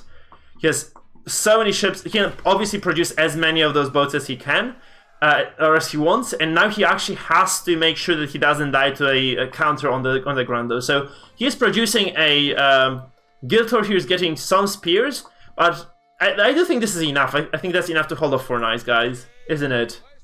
So this very nice fight on the ground means that on the water means that there's obviously a slight advantage on the ground for TheMista, because he was forced to defend against the archers, and now he's probably going to try to kill some villagers in return. I wonder how much he's gonna be able to get though, because he probably kills this villager for sure. He kills this villager for sure, but I'm not sure he can get more because there's a lot on the ground here for Vortix as well. And yeah, there's some potential here for takedowns on the side of Vortix, because he can attack those kind of shore buildings for TheMista, but he is going to have again like a lot of supply here on the water. I'm not sure if he's gonna use it well or no, but obviously having so many workers is going to be beneficial. He might have to consider deleting some of those ships at some point though. He needs to kind of give up on some of those water units in the future. Welcome to all the new viewers, by the way. 26 of you, that's crazy. Hi guys, how are you doing on the day? I'm very glad to see you. I'm not sure if I had a host or something here, but welcome to all of you joining the stream right now. Really happy to see all of you actually here. We are game 2, game 3 actually into French versus French, and there is nothing basically solved here. Vortix wins so far on the water for sure. He took that insane engagement before, and he won that battle. But at the same time, I think Mista should be okay because he is actually working with. Oh no, he's not. Oh no, he lost that TC. So I thought he was able to defend that TC, he actually lost it. So Vortix took 2 huge advantages actually, because I thought it was just a TC defended at the same time, because Vortix went across the water, took the rams and actually attacked over here. But it turns out that actually Mista lost the TC. He would have been on 3 TC, but he's just on 2 right now. And obviously Vortix, I believe, might have a second TC of his own. Does he? No, not really, huh? So that's actually quite good then. So Mista is going to probably be able to go even, because 2 TCs are basically the same as water control, I think. 3 are going to be slightly ahead for the 3 TC owner, I guess. Obviously, if you're the Vortix right now, you want to get rid of some of those ships. Maybe just delete them actually, as I said, because you just do not want to have like, you know, trash supply here. You're never gonna use all those ships, right? You probably want to delete at least like 2 or 3. later on in the game. However, you see Vortix using that advantage. That's something that Marine Lord didn't do yesterday, right? Because Marine Lord also was in a very similar spot. You produce more villagers, you produce more economy at the same time, basically doubles your econ production, which is huge. That's the advantage of 2 TCs. And we see a huge push right now, actually. So Vortix does something that Marine Lord had no balls to do, honestly. That's how it goes, guys. Marine Lord yesterday had no balls to do this. He had no balls to just kind of to muster up a nice army, just go across the water, take those transport ships, build rams, and siege. And Vortix is actually using those transport ships right now. I would really like to see him actually just go across the water once again and take more infantry across the water here. So he's sending a lot of forces. This is outside of the vision of his opponent because Vortix made sure that these things are not visible, right? You can see Mista doesn't quite have the vision over here. So, yeah. Because I'm going to tell you how it works, Malvin. So you have more TCs, means basically because in AoE, in any strategy, you want to be basically producing economy all the time. So you want to be producing workers, you know, be it pros, be it, you know, SCVs, be it villagers in AoE 2 or AoE 4. So the more TCs you have, the more you can produce and the more economy you have, so the more units you can produce and reproduce. That's how it works. So just the stronger economy, the better you are overall in the game usually. So you can see actually there's a huge siege right now, and Vortix is committed, I think, to taking this. He has lots of water support. He's actually sending more units across the water as well. You see another transport ship hitting the board over here, and these are loading up, man. This is actually a very nice organized attack from Vortix, and TheMista scrambles to defend. He has a keep, though, so it's going to be something very important here to, you know, perhaps to kind of his chances of survival against those 3-4 rams that are coming through. But we are shipping more and more units across the board, actually. There are like there are 4 rounds right now in the base of TheMista. So I'm surprised actually, because Vortix is gonna disengage here. He's gonna take those rams out of this lineup here. I'm actually not even sure if he can load those onto the water. I'm not sure if he can kind of take them back. They cost 300 wood each, so it's a kind of a large expenditure. It's not like you can just kind of freely give those away. It's a large spending, so you can't just afford to, you know, throw those rams away just like that. You have to keep them alive. If you don't, you're in trouble. Because you have spent 300 resources each. So you want to make most out of this. Of course, they can break buildings very easily, but there are also villagers probably repairing that TC. No, actually not at all. So it might be a TC that is relinquished eventually. So Vortix might be able to take this one down. This is the landmark TC as well, which means this is like a very important building. Obviously producing villagers and keeping this kind of whole town together in a way. So we're getting three rams actually attacking this relentlessly. There are no villagers repairing, so this TC goes down. But I do think the trade, generally speaking, so the amount of units dying for Vortix was like basically higher than that for TheMista. So he does take this very important landmark, which is going to be repaired eventually. Or actually he doesn't, does he? This has not died yet, this is still burning down, so it's not like being repaired from 0, it's actually being taken to 0 slowly. And Vortix has to build another ram. So I do believe this might actually not be a fluke. So there's a lot of villagers repairing this. They have to go back to repairing oh, it is restored in the end. So it actually does go down in the end. So Vortix is able to kill this TC, denying some of the economy from his opponent. And we see actually another engagement over here, so we have more rams being constructed. Vortix, of course, sitting on the... Like, this is a ridiculous amount of wood, actually. Look at this. I would really like to see Vortix actually move some villagers across the water. Just get some production over here. Why don't you just build... Since you have 1900 wood, take 10 villagers, or even like 5, and build your barracks here. It's going to be so much easier to reinforce if you don't have to micro those water units through the entire bay. You would really want to have like 6 villagers here. You can even use those villagers to, you know, cut wood as well, because you're super committed anyway. Obviously, this is the downside of this, is if you move the villagers, build your proxy here, if you're eventually repelled, you lose a lot of your production too. So maybe Vortix just doesn't want that to happen, right? You can see by there is a Springled over here. So this is an anti-siege unit that is attacking those rams, shooting in them right now. So it is going to be very efficient at dealing with the rams. So if you allow this keep to stand for longer, it is just going to dispose of that ram very quickly, because rams are just basically impervious to ranged damage. But there is a siege attack that this keep right now does have, right? There's a 60 damage Springled attack that is going to be very good at dealing with the rams, because it just penetrates their armor very well. So there are 3 rams, but I'm not sure how well they're gonna hold against the keep over here, of course. And Mista has a lot of gold. He could definitely buy another bunch of stone and just kind of build another keep maybe. That will probably dissuade Vortix from attacking on the ground here. That's what he really needs to have right now, because he does actually need to build some sort of control, okay, over this area, because he's actually working against the enemy in his own base right now, which is never good, of course. There's also this outpost here with another sprinkler emplacement, which is kind of good too, but it does fall right now, and there are 2 rams still alive, and honestly, Mista is getting cleaned up. So the army numbers for Vortix are so high that Mista just doesn't have enough production to manage this anymore. You can see there are some villagers left, but that's basically all she wrote for the Mista right now. Mista has 10 military, 100 eco. So that's the problem with you know, too many TCs, I guess. He just had too much eco and too little military to his name. 56 military to 10, to 11. And those transport ships they're just gonna go back to the base. I think there are additional units waiting here already for Vortix. And Vortix is going to take an additional bunch of units across the water and keep this unrelenting pressure. You have to remember, by the way, there was a lot of production here lost for the Mista, right? Those hulks, they were not just kind of completely useless over here. They were actually used to produce, to deny that production across the shore. So it's not that bad. Also, on top of that, there are also 2 stables over here that the Mista was building, probably to ensure that he could keep some pressure on the map. He just kind of doesn't have any use for them right now. So there's veteran knights over here. The 2 of those guys are just gonna be, you know, trying to attack the palisade. The villagers can easily repair this. Whereas Vortix is in the base of Mista, destroying the base, destroying this infrastructure quite handsomely as well. Obviously, Mista is working with 800 additional stone, so he could potentially just go for an additional keep somewhere. I do not know where though, because he's kind of exposed everywhere here. I do not know where this would be. What kind of would be a nice place, a nice site, nice construction site for that keep.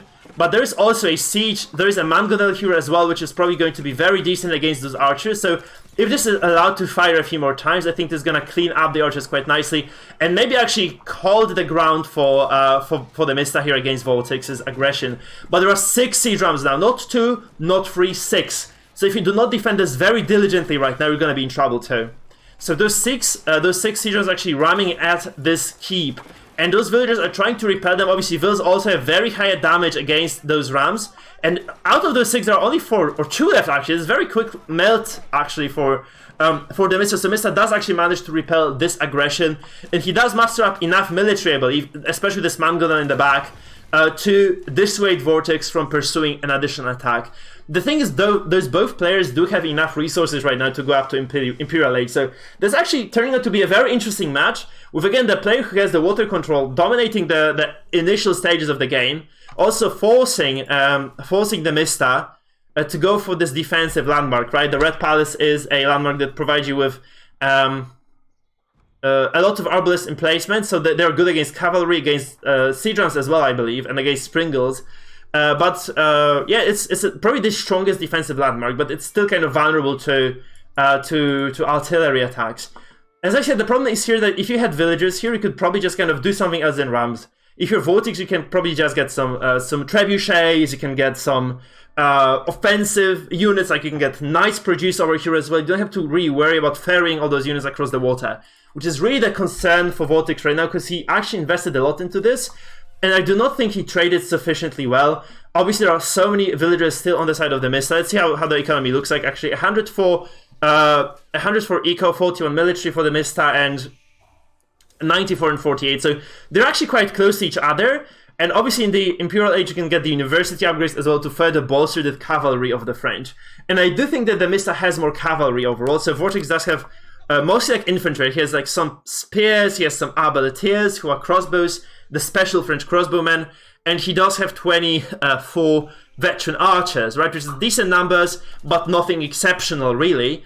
Whereas on the other side of the map, when we go towards the Mista's army count, the Mista, by the way, is actually building a proxy over here, so he's gonna get a keep, he's gonna get a lot of units. That's what I really like to see, so he's gonna turn around right now, he's gonna say, okay, screw you Vortix, I have enough in base to defend this right now, and I'm just going to take my army, I'm going to go elsewhere with it, because I can put some pressure on you right now. So that's going to be very interesting. Obviously, the Mista is sitting on a lot of elite knights, probably soon to be elite anyway. He has 40 knights, 26 archers, a mango, and 5 MAAs, which is probably enough to defend this side with the archers and MAAs, as well as attack the base of Vortix. I'm not sure how Vortix reacts to this once he realizes he's going to be under pressure here. I do not know if this is going to be, you know, this kind of moment when he pushes forward with these units, kind of forcing his opponent to use this kind of macro play, or whether he actually just decides to just take all these units back home and defend with them. Especially that there is a Mamgo that I think still in base for TheMista. So TheMista is definitely not kind of using the select all army units hotkey. He's kind of splitting his army here. He's gonna keep all these units over here, at least some of them. There's a Mango and there are enough archers, I think, to with those keeps to repel any sort of potential aggression. However, you can see that there is this wood line that is vulnerable over here. So since those archers are over here, they might actually be able to move up and attack those archers, attack those villages of TheMista, maybe just push them off this wood line, forcing those to go towards this lumber camp over here. Hey Chesney, how are you doing, man? Welcome. Welcome back. I'm great, man. I'm great. I'm casting this game. I'm really hyped.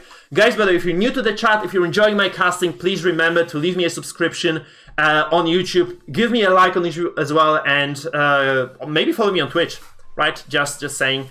So hi to all of you, of course. You're most welcome to join. Tell me how you're feeling about the game, by the way. I'm very interested into my viewers and how exactly they feel about those games. I don't have the full PC yet. I'm gonna have a new computer set up by Friday, I think, this week. So it's not there yet. We have this is gonna be a very cool engagement. We have 6 knights actually wrapping around this Mango and these MAAs over here. So Vortix is actually going to go towards that mining camp over here. He's gonna attack those villages. He's going to take like 6 or 7 of them down for sure. Maybe even more actually. This Mango tears around. That's kind of a bad idea because he will probably just lose it to the knights as well. If Vortix is paying attention. Vortix is also attacking over here. He's laying siege. They're like. Okay, so Vortix is defending actually, he has 3 siege workshops, never mind. So those are 3 defensive siege workshops. I don't like the position here because you really have those are your most vulnerable units on the map. I don't think this is the good idea. So TheMista is going to take those cavalry units back home and he's going to respond to this cavalry aggression coming from the knights of Vortix, and TheMista has basically matching upgrades here. No, actually no. He's 2 defensive upgrades behind, so those knights are slightly weaker for TheMista. Neither of them has the university upgrade that gives you a lot of HP to those knights as well, so they're not as good as they could be yet. You can obviously get way more for those knights as you go into the game, as you kind of inch forward. Yep, so basically that's how it's going for now. There are some upgrades kicking in, but there's nothing significant. There's obviously like two defense upgrades and no attack upgrades difference right now on those knights. So we might just have like, there's also a hole in the wall over here that was made by Vortix's ships. So those knights will actually be allowed to enter the base right now and maybe put some aggression on board as well. On the other side over here, Mista is actually dealing with those knights of his opponent. It would be nice for you to wall this off somehow, just to kind of have some safety while you're mining, I guess. So yeah, we're actually dealing with a very nice situation over here. For our northern French player, I think he has enough pressure still to actually push this down with those archers. So he has a decent squadron of units over here in the bottom as well. So he's actually forcing Mista to react on multiple fronts. He has the knights and he has the Hulks over here. That actually Hulks deal very well with any sort of units. So you see lots of those elite royal knights just dead on the floor, which is obviously very, very good for TheMista. And he's just gonna go over here for a very offensive maneuver. There is a bombard attacking the siege workshop. There are 2 bombers actually, but there's a large chunk of infantry and cavalry on the side of TheMista here attacking the cavalry of Vortix. Vortix is forced to just kind of back away for now anyway. But those upgrades, I do believe they're gonna just bite TheMista on the ass eventually, because he has like way less tech. This means that every single unit he holds is way less efficient, right? So even though Vortix might have slightly lower numbers, I guess, this doesn't necessarily mean that this is going to be the complete GG.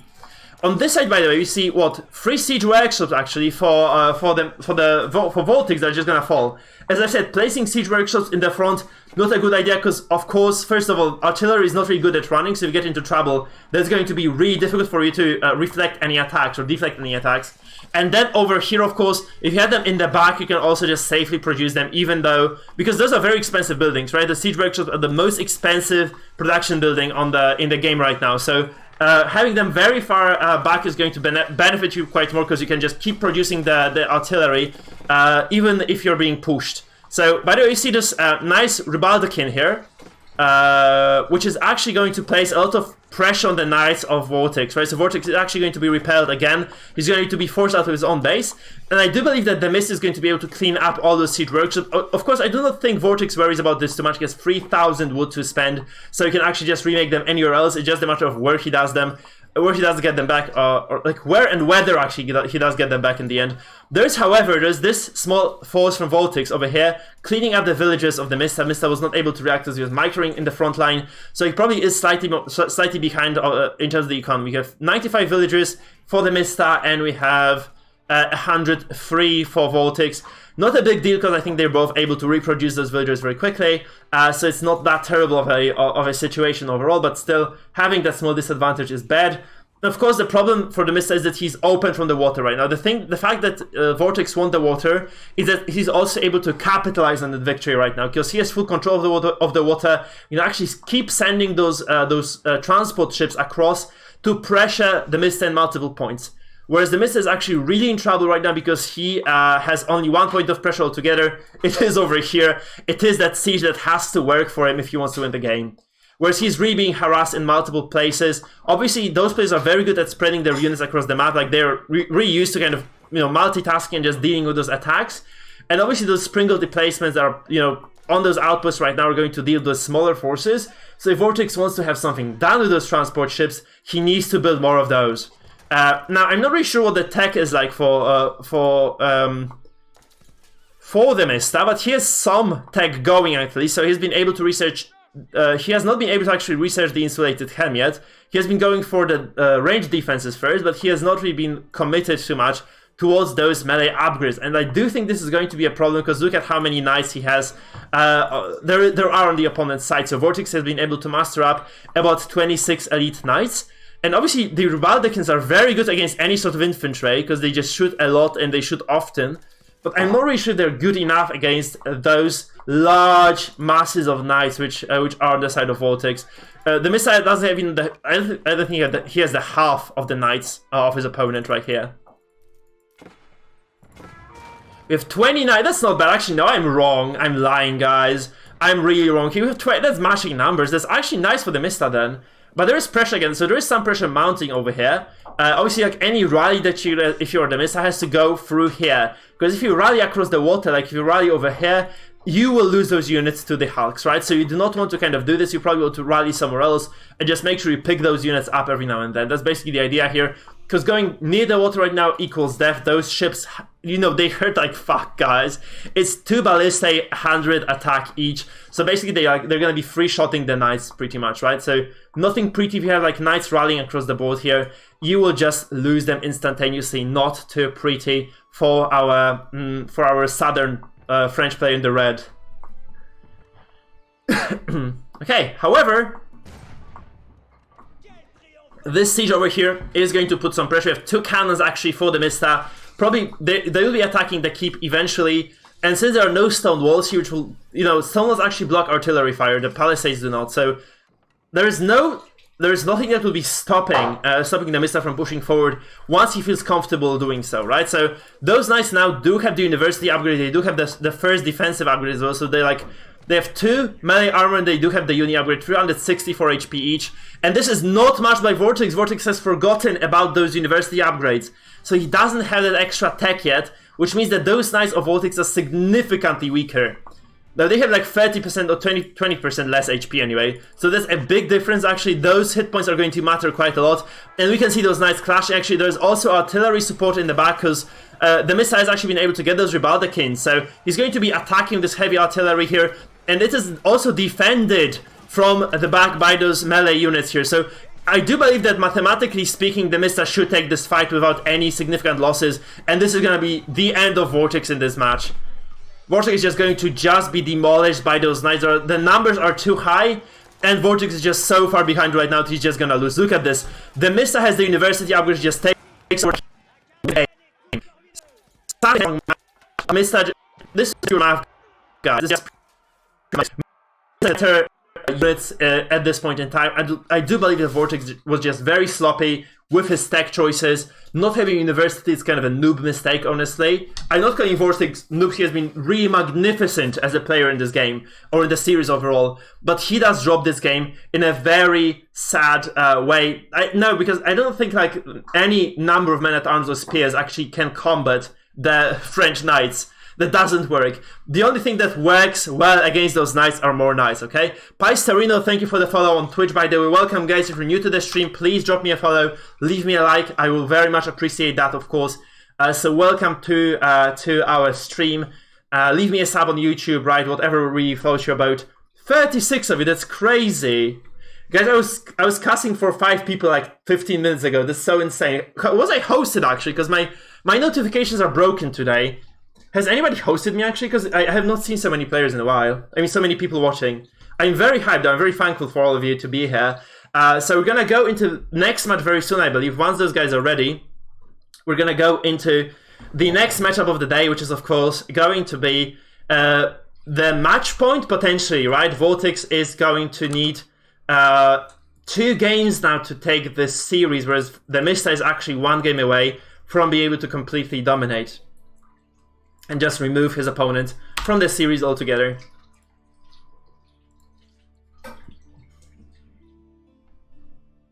So hello guys, so yeah, welcome to all of you who are here, of course, and we're just gonna wait. If you do subscribe and you want to be welcome to the chat, say hi on chat, and I'm just obviously going to give you a proper welcome. Otherwise, I have no idea of tracking that apparently, because my Streamlabs OBS is being really weird today.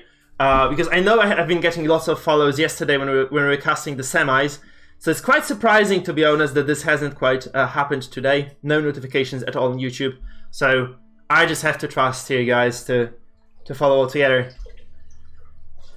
Okay, lovely. Hey there, Jennification, welcome then. Welcome, nice to have you. Okay, so I'm kind of last resort of yours, am I? Oh, okay, so Turin's... Okay, that's why Turin was my major competitor here.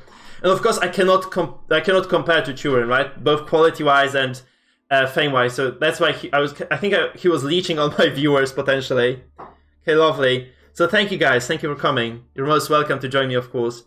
So just remember to sub. We're gonna wait for the next person to come. For the next series to come, of course. Vortix versus TheMista game 4 is gonna come up right now.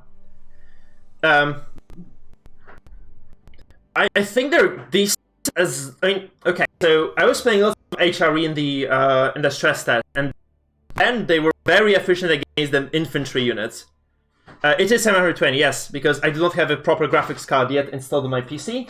I have it right here, so if you guys sub, you'll see that the stream quality goes up around Friday, because I'm building a new PC. For now, you have to deal with potato quality, unfortunately, if you want to keep watching. But the stream quality will go up, I promise. Just, it's not ready right now, because I was struggling to purchase a relatively affordable 3070 or 3080 RTX. And I did get it in the end, so I'm very hyped to build a new PC, guys. I can't wait to stream in 1440p. But for now, it is what it is. I had to downscale because my current PC is a complete potato. I have GTX 9060 here, which is by no means enough to stream 3D games at high quality. So yeah, it is what it is. We'll see a large improvement as we go towards the Friday this week, where I obviously have a better computer in store. Please remember, I do not only stream cast, I also play the game. I'm like rank 1500, 1200 on the ladder, depending on the day. So I'm not bad, I'm not great either. So you probably can see me play the game to a decent level, I believe, right? And I'm also casting the pros because I have all those kind of famous names on my friend list right now. We have Hera, we have Vortix, we have the Viper, Lucifron, right? Kasvar, all those kind of big names, Marine Lord. I don't have Serral yet, which I would really love to see, because I'm a huge Serral fan, because I do love RTS games overall. I'm a kind of huge SC2 scene follower as well, so being able to cast an RTS is a huge honor for me, honestly. Having an audience is also quite cool, so I'm very, very grateful that you guys are around. Of course, we're just waiting for the game to start right now, 2 minutes 40. And it's gonna be French versus the Rus. I don't think, guys, do you remember? Have we seen the Rus win anything in the tournament so far? I don't think so. Actually, every single Rus game so far has been a complete flop. And obviously, Vortix has his hopes up right now because he's playing against the Rus as the French, and the French have been very strong overall. I think not historically from this kind of literal sense of the word, but the French have been generally speaking very decent against the Rus in this tournament. So I do believe that there is a large advantage for Vortix. We might see 2 more games this way, but obviously Mista is really kind of, I don't know how to say this, but Mista is a very intricate player. I think he has actually like a lot of tricks up his sleeve, you can say, I guess, right? He has a lot of tricks up his sleeve. So if he's gonna play Rus, I think we might see something extraordinary as well. So that's kind of the question, whether he's gonna show us something great or no. Janification, thank you for the sub. Guys, just hold on, we're gonna load into this game and we're gonna go into the cast momentarily. It's basically like a minute more, minute 30. And as we go forward, obviously it's just going to be a very exciting matchup once again. So yeah, Vortix has been stellar overall, but I do not think he is... Like, TheMista is, again, I think Mista is like way more solid macro overall. Because, you know, Vortix had all advantages this game that he might have wanted to. But they just completely... I do believe this was mostly down to this university upgrade. That's how Probe was eliminated. Like, Probe... By the way, Probe, who's also a famous SC2 player, he was playing against Marine Lord in the elimination match, playing English versus English. He just completely forgot about the university. He didn't get the arrow upgrade, so Marine Lord had those fire arrows and Probe did not. And that was basically what turned the game on its head, because Probe had so many more resources actually to handle that. It was just not enough, because he just was very inefficient with his spendings because he didn't have the university tech. So I do think Mista just picked a very good fight at the very right time, but Vortix was just really oblivious of the fact that he needed to get that cav upgrade, I think. I mean, we're obviously not playing the same game as Vortix is, so I'm not sure whether he was maybe just kind of slightly behind in terms of the numbers as well. He just kind of didn't feel like he could afford that upgrade or no. That might have been the case as well, but he has not had the chance to actually go up with that. Guys, we're gonna go into the next game.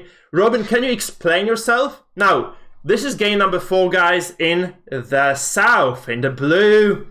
Playing the French, it is Vortix. You're one and the only Spanish player in the tournament right now. He's the last remaining Spanish player, so we probably have a lot of fans who are supporting both Lucifron and Vortix, those crazy Spanish brothers, in this tournament, following him right now and really hoping that he can push it back and win this game, taking Mista to match point as well. In the north, in the red, playing the Rus, it is going to be TheMista, who's Greek, I believe. He is fantastic indeed. He has been really great in basically every single game he has played. I think he was very good in Age of Mythology. Yeah, exactly, Vogue, right? He's really strong in that regard. So all these things considered, I do believe that Mista does have a decent chance to kind of continue towards the finals, maybe meeting the Viper then and taking him down, because TheMista is the highest ranked player in this tournament right now. Marine Lord, of course, being eliminated by him yesterday. So it is going to be really cool. I do believe that this is indeed the case here. Mista might actually be able to just kind of pull off another victory and move towards facing the Viper, of course, the very seasoned Age of Empires 2 player. Thank you for the follow, by the way, Robin Django. Welcome, welcome, welcome. So we're gonna go towards this full vision on the map right now. We'll see what exactly those players are doing. Obviously, they'll be contesting the game on the map, so all those hands over here. We see TheMista actually resetting so nice. Look at how smooth this macro is, because if you reset the auto attack while moving, like you can just kind of click attack move, and if you just reset the auto attack with the move command, you will actually get an additional arrow after an additional arrow after an additional arrow. You can chain those until you mess up the micro slightly. So the scout can actually machine gun those hands if you play that properly, which is a very cool mechanic. By the way, Vortix over here is also doing the same thing. Vortix wants to deny those hands, so he's actually machine gunning those Paul there on his own side of the map. Probably he dropped the micro here to do some macro in his base, so he's not doing this as fast as he could have. There's also a small competition for the deer over here, and I do believe that Vortix does actually pull ahead, because he was the one to build an additional scout as well, denying that bonus from stacking up. So 135, not too much of the hand bonus, honestly, for our Russian player. I'm also going to hide my cam, by the way. That's distracting, isn't it? So, seeing all this actually happening, we see that there is another wolf taken down by TheMista at this point, and he is actually being able to maybe push up to 250 tier. I do not think he has any hopes in the world to getting higher. This one doesn't quite seem to favor the Rus, does it, by the way? Because it seems that he's not going to be able to, it doesn't seem for him to be able to okay, it doesn't seem for him to be possible, actually, to get any additional hunting bonuses. So that second scout from Vortix actually going out to the map, killing those additional hunts very early, seems to be paying dividends. TheMista going up, and obviously our French player, Vortix, also, despite his commitment to that second scout, aging up very soon. 319 is a very nice timing to go up. So Vortix, very high up actually on this age up, so he's going to be slightly ahead of his opponent. There is Golden Gate, by the way. I don't know, guys, how you feel about this, but my kind of notion of this game is that if you go for Rus against French, you probably want to have some defensive landmarks, and that Kremlin actually is going to provide you with a very strong attack. It's basically comparable to the Chinese upgrade, right? That fortress that they can get, the Barbican of the Sun, which is also going to shoot a gun attack, I think, which is going to penetrate the armor of the knights, allowing to stay a little bit safe from the map. Obviously, kind of meaning that if you go for a committed attack with the knights in towards the base of your opponent, if they're playing Rus of the Kremlin, you will lose a knight or two for sure. So I do not think this is the best choice, but I do believe that, again, French has such a great economy that if you do not match it with like maybe a second TC or the likes of that, you will be slightly behind in the end, right? So it's kind of another problem here, I believe, for TheMista. He has basically the impossible choice to make, and he does have to go for something here. Probably the economy here being the decision. The map is actually high view, so it is. I think that's the map where we saw last week. There was Kasva versus Tato, and Kasva was playing the Abbasid, and he was actually able to defeat Tato with a very strong feudal Abbasid push, where Tato was actually defending with French Castle Age units, right? That was a very intense game. It's also on my YouTube. I have like the full cast of the last week on my YouTube as well. You can go and check it out after this series ends. Okay, so it's also something I would recommend you watch. In the meantime, though, we have this build up over here. I might actually, like, because we'll have a small break, I think, between the games, we might actually get to. I'm probably gonna stream that while I go and eat. I think that's a possibility. So we're gonna have that as a break. We're gonna use that as a break, okay? So right now, Vortix over here going for a very early blacksmith. That's very strange actually for the French, I think, to go for such an early blacksmith. He just wants to get a small edge, I guess, against the knights of his opponent. Because if you build the blacksmith as the French, you do unlock that first upgrade for the melee attack. And obviously, every single time you age up, if you have a blacksmith, you will get an additional bonus +1, right? So it's kind of free upgrade for the French, making their knights automatically a bit stronger than the Russian ones. You can see, by the way, this is exactly what we saw from Kasva when he was playing the Rus last week, when he was playing against Tato's French, I think. So there is a lot of those kind of brushes here that make your units invisible and your buildings invisible as well. So what is happening here for Mista is actually he's going to place a lot of those hunting cabins around the map. So he's actually getting a lot of wood, and he's going to be just placing those cabins all the way around the map. While, by the way, there's a small amount of harassment coming down from Vortix. I'm very surprised there's no wooden fortress here, by the way, because the wooden fortress will mean that those villagers will be working a little bit faster. Yeah, there is no wooden fortress, which is very surprising. You would want to have that in your woodline because it just allows you also to obtain more resources. As you guys can see over here, number camps and town centers within the influence of those fortresses will return 20% more wood. So I do think this is a huge mistake from TheMista. I do not. Maybe he just doesn't know about this, which would be very weird. Maybe he's just too stressed to remember this kind of important part for the Russian build. He really needs that wooden fortress here because it's just gonna be so huge for him in terms of economy. And obviously having the possibility to garrison 8 villagers is really good as well. So I'm very surprised he's not gonna go for that yet because as long as you have like at least I think 5 villagers in the wood line, it's enough for that to be efficient. And like if you have 18 guys, it's crazy. You would have like an additional villager of 2. Okay, he actually eventually just goes for it. He builds that wooden fortress. Thank God he does that. So we actually see this happen as well. There's a knight actually trying to circle around here, around this hunting camp. There are no villagers to be seen. I think all those villagers are using those deer carcasses in the base of the Rus because he did research those professional scouts, that's the upgrade's name, right? So he did research those professional scouts, and he's getting all the deer mastered up in here into this base over in this northeastern side of the map. So it's actually quite cool. And we see that there is another like a bit of infrastructure being constructed actually, so that sorry, I lost the train of thought. So TheMista is essentially working with a single barracks up until this point, but he does expand into double stables right now. So I think he's established enough infrastructure now. He has been able to build enough of those hunting cabins to basically just just be comfortable going with a very different army composition right now. So he has 270, which is enough for tier 2. I do not believe that tier 3 is achievable anymore, because even with the boar, you're just never ever going to have enough. That's just, I think 150 total, so he still is going to be about like 100 short, as long as he can get those 2 boars, of course, killed, which doesn't seem to be likely. And now it is scouted, by the way, so Vortix does know about those double stables over here in Mista's base, so he knows he's going to be against like a couple of knights most likely. And those 3 scouts of Vortix are gonna just go around the map. Also, this attack on this cabin has been repelled. Now, for the cabin to be basically gold efficient, for the roost, it has to stand on the map for about 3 to 4 minutes. Anything beyond that is just going to provide you with pure profit. So if you can build a lot of those cabins, it is basically free real estate, guys. Because they basically return like 30 gold per minute, which is not a lot at its own right. But if you get like a lot of those spread around in those woods across the map, that's exactly what Caswell was doing last week. It looked insane, but it's working apparently. Can be repeated once again over here by TheMista. I think he's just gonna get out of those cabins, and if he can extend the game well enough, he doesn't even need a second TC, because he's just gonna get enough income from those cabins to actually substantiate this defensive play. I think Vortix, on the other hand, if you have not really focused on him too much, he must be up to 2 TC. Because he has 17 stone, which means like there's like a small oversight. He does have a second TC over here in this eastern part of his base. Western part of his base, that is. He has a lot of villagers on the gold as well, which might give us an inkling that he's going towards that tech up. In terms of upgrades, by the way, we see that there is like nothing researched, by the way, for Vortix. He has not done a single upgrade in the blacksmith. And there's a blacksmith being built, no, not really, for TheMista, so they're just working with very bare bones technology.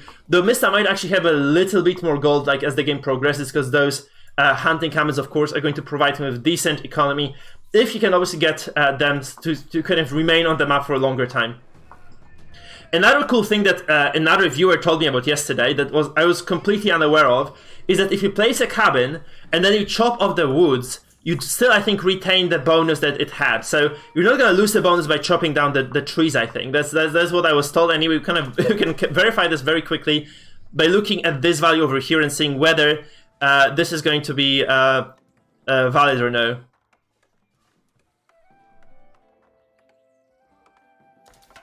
So basically, there is a cap, by the way, to this. So you can only have like 10 hunting cabins because you cannot generate more than 250 gold per minute, okay? So that's the problem for our Rus player. He cannot get more than this, so you have to eventually just kind of maybe get some villagers towards that. I did not actually realize this was a thing, that you cannot exceed 250 gold generation per minute, I guess.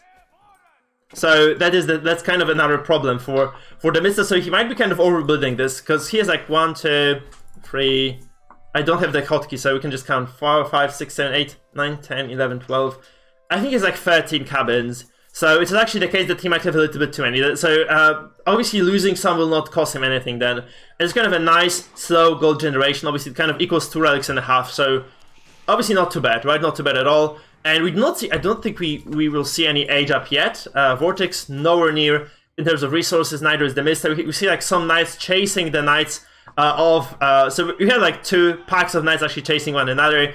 And that's actually very smart, because the scouts would have additional vision in the bushes. Let's just have a look at this. So if you're TheMista, you can kind of keep chasing. If you are Vortix, you really do not see what your opponent is bringing, because he has very little. Look at this. Look at how narrow the vision of the Vortix is in the woods. So he's really in trouble here. He's gonna run into some obstacles, and I believe at some point Mista might be able to catch up, but he just backs away and decides the better of it. He's just gonna get out of that place. And yeah, there's a lot of vision control, by the way, because those cabins, not only do they actually provide you with gold income, but they also provide you with some vision, which means that, of course, if you are on the offensive playing against the French, who are very likely to harass you, you are going to have like some sort of safety in the form of those cabins. Of course, as the Rus, you also have a lot of scouts, so having them on the map will probably mean that you have decent kind of ideas to where the knights of the French are, and can probably react on time as long as you're paying attention to that mini-map of yours. Okay, so it's pretty cool as well, having that on your hands. which means that this game is very stable, right? So Vortix is actually playing a very slow one over here, just not trying to do anything crazy. There's a small push coming across the map from TheMista actually, but I don't think he's going to accomplish much. I do believe that, you know, Mista did see what was happening, so he decides against going forward with that push. He's just going to kind of be happy with gaining some control of the map and just kind of seeing some more things in terms of vision. He's not going to kind of go for some sort of a crazy all-in. Though he, as I say that, he actually goes for a battering ram. So in terms of army, by the way, let's have a look at the army numbers, okay? We have 15 pikes, we have 12 knights, and a single horseman, maybe a misclick from TheMista. So it's a lot of knights, actually. 12 knights is a lot. For the French, we have 8 knights, 16 pikes, and at least 3 archers for now. So there is some archer production of on both sides, I think, right? Or no? Do we have any archery ranges here, actually? So basically the military production for the French is 2 barracks, an archery range, and a school of cavalry. For TheMista, we have triple stable double barracks. So it's going to be a very aggressive feudal, guys. It's not going to go, I don't think this game ever goes to castle at this speed. So TheMista is just going to produce a lot of cav. Look at how many knights he's making. And I do believe that he's going to also get he has a blacksmith upgrade now, so he has +1 for the attack of those knights, and he doesn't have any defensive upgrades. However, Vortix on the other side, he does have those armor upgrades, both against the archers and against the melees. Now, I don't think this is very valuable in terms of the offensive power because Vortix, I don't think Vortix ever goes across. Like, this game ends here. I believe Orc is gonna be kind of resolved here to some extent anyway by this push over here, and I don't believe that he needs any archer armor on those knights, because all he needs is actually just a large force right now to defend against this huge force of the Rus, who is probably rallying as well across the map with he has so much production of the knights here with those 3 stables. It's going to be a very scary engagement for our French player, because again, he went very greedily towards this extra TCs, hoping to bolster the French economy through this, but I don't know if he has enough to kind of repel that attack. There are some pikes over here as well who are basically used as the front line over here, and those Russian knights, there are so many of them, they can probably just go toe-to-toe against those pikes of Vortix. But TheMista is losing a lot of his units, actually. He's losing a lot of his forces. His numbers are melting. He's 12 knights right now still, though, so he's been actually able to retain a lot of those knights. Vortix, though, sitting on 10 knights, still very healthy number, a lot of pikes. I do believe that, this TC does go down, but this fight is not going to resolve the game altogether. However, Vortix is also going up to castle, and TheMista is not. So TheMista's attack is way more committed, with this guild tool also providing a very nice economical advantage to the French. This being said, though, of course, there's going to be some infrastructural losses here for the French, and the double TC production dream is going to be dead. So the question is, like, whether Mista just kind of decides to go back home, chill a little bit, gets his own resources, and just go age up himself, or whether he kind of stays around and risks fighting against those veteran knights who will be obviously way stronger than his early knights if he's playing the Rus. So, obviously, lots of those veteran upgrades might kind of turn the battle. I'm not sure this is a good call, guys. I'm not sure. How do you like this? Because I really, really believe that TheMista shouldn't be doing this. He should be just backing out. He should just kind of try to escape and make sure that he doesn't die here. Because I think he has a very nice advantage now. He has managed to equalize the game overall. He can hit the production a little bit, but the second he does see those veteran knights, he should back away and just try to, just reconcile with what he has been able to get so far. So he's getting super aggressive. Actually, those villagers are pulled back. He's gonna get a few villager kills as well. So that's a very committed attack from TheMista. Actually, if he doesn't get this kill, he loses the game, I think. But he really can win still. He has a lot of units in here in the battlefield. So it's super committed, super risky. But this might be the game that wins him the entire series right now. Obviously, 18 villagers garrisoned into this TC, but TheMista is keeping those knights back, so if you are trying to kill those rams with the villagers, you'll be really massacred here, so you cannot afford to lose so many vills. You actually see, like, the second those knights overchase from TheMista, they're going to get actually trapped a little bit over here, and those villagers are going to go ahead and pull against those rams. You see this actually being kind of reversed, so 3 villagers die for Vortix. And TheMista is continuing the push here, of course. Like, he's going to try to get this TC no matter the cost. And if he can, he's going to just basically delete the production of villagers for Vortix. Vortix is going to pull every single unit he has in the battlefield right now. He's going to pull all the villagers. He's going to commit to this defense very heavily. And if he can just hold this, I think he wins. he has the I don't think he has the veteran upgrade yet. He doesn't have any veteran upgrades for those units, so he's actually working with this very bare bitch army here. They have very little to actually to hold the ground here for Vortix. So this might be resolved. Actually, it seems like there's a lot of pressure on Vortix right now to defend this game, and this is just very, very annoying. But it seems like this is gonna be the win for for TheMista right now, unless there's a miracle happening, honestly, on the side of Vortix. So Vortix is losing so many units. Let's look at the army numbers right now. So it is 31 military for TheMista to what, like 15, 10, 10, and Vortix lost so much economy, guys. This is over. Mista is going to take the game with the Rus. This is over! And this is GG. The series ends with a huge